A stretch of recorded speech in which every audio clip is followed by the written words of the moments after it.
ګرځول مرته ډېر سپین دي تور سرې پیدا کوینه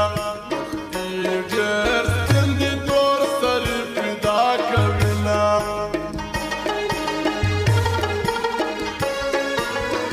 یا بدخوابۍ مې سترګې سرې وې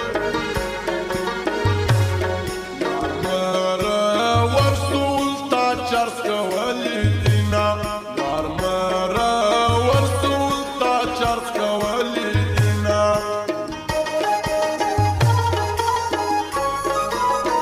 مشتم تا جمع خلاص ندی